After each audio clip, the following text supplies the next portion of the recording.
How's it going, guys? So this week we're obviously not in my backyard bar. We're actually in a woodshed in the middle of Midland, which is in the middle of nowhere. So if you haven't heard of it, you're not the only one. Don't feel bad.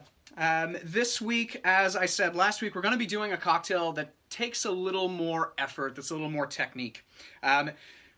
Earlier this week, I went to the Mackay Orchards, this past weekend, and they are the people who make Yip cider. So I don't know if you're familiar with it. If you're not, this is Yip cider right here. These guys make a great product. There is tons and tons of cideries in the province now. They are one of my favorites, so if you haven't checked them out already, I would highly encourage it.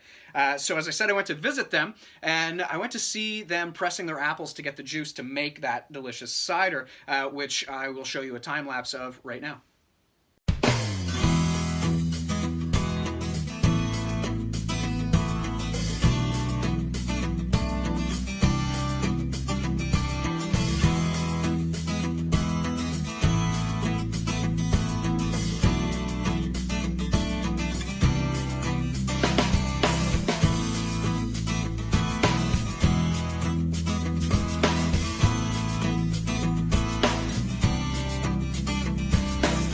So all that juice coming out of the bottom of the press, that is just fresh, delicious apple juice. So they gave me some of that. And what I've done is actually reduced it with a bit of maple syrup, and I've infused it with some spices, and we've turned it into a syrup, which I have right here. Now, if you don't want to do that, you don't have to. You can use a simple syrup for this particular cocktail. So this is just 1 part sugar, 1 part water. Put it in a saucepan, warm it up until the sugar dissolves, take it off the heat. Once it's cooled down, you can use it in your cocktails. So we're going to make a sour today that I call the Yip Sour. So first things first, let's go over here and we'll take our delicious Yip syrup that we have created, and we're going to take 1 ounce of this. Now, this is pretty sweet, so if you're using the simple syrup instead, you can add a little bit more. Just keep in mind, if it's too sweet or not sweet enough the first time, then the next time you make a drink, put a little more, put a little less, tweak it, make it your own. After that, we've got some lemon juice. I'm going to use 1.5 ounces for this. Now, I like things fairly sour. You could go with 1 ounce if you wanted to. If you wanted to, you could go with 2 ounces. That's a little excessive even for me, and I like it pretty sour.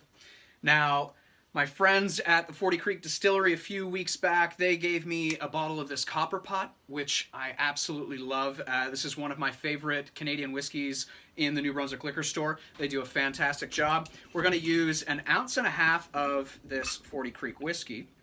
You could go with 2 ounces. That's perfectly fine. As a matter of fact, we've been out here at the camp for a while now, and I've had a few of these drinks already. And I'm definitely going to make it 2 ounces, only I'm going to add a little nip of one of my favorite heavily peated Islay single malt scotches. So some of you scotch aficionados are probably going to be losing your minds over this one and not happy about me bastardizing a scotch, but too bad. So we're going to add that into our shaker, like so. Now, we've got our alcohol, we've got our syrup, we've got our lemon in there. Next up, what we're going to do is use an egg white. So egg white is going to aerate the cocktail. It's going to slightly break down the citric acids and make it a little less sour, a little less acidic to the palate. Now, if you're a baker, you can salvage these egg yolks and you can use them to do some baking. Now, Nitro, the kind of camp dog, is running around here right now, so I'm going to go give him that in a bit. A nice little treat for Nitro. So first things first, we're going to close up the shaker. We're going to give a dry shake. So dry shake is going to help us incorporate this egg white into the cocktail. It's going to fluff everything up and give us a nice thick layer of egg white foam across the top. So we're going to give a light shake. Now you want to hold this shaker together really well because it's building up pressure and it wants to pop right off. Okay? So if you're not holding it properly, it's going to spray the contents in your face, which you don't really want. So I'm going to shake this one more time after having relieved the pressure. And now we've got a nice frothy liquid on the inside of the shaker. I'm going to add a scoop of ice now. So this ice is going to cool everything down. It's going to add a bit of water to the cocktail. It's also going to help all that egg white foam coalesce together to make that nice foam on top of the cocktail when we're done. So we're going to give this a nice hard shake.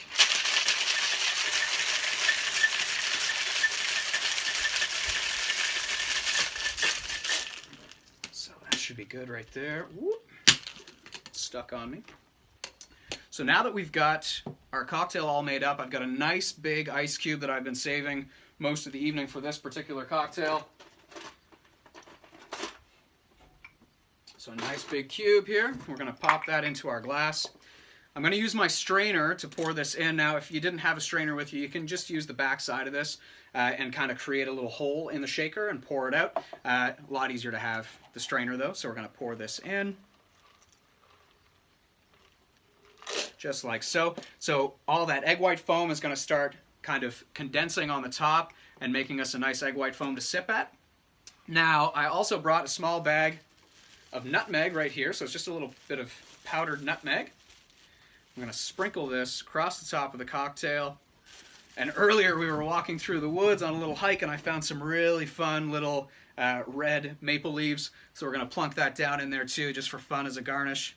Anyway, that's this week's cocktail, the Yip Sour. I hope you guys liked it. And, well, we'll see you next week for another cocktail. Cheers, guys.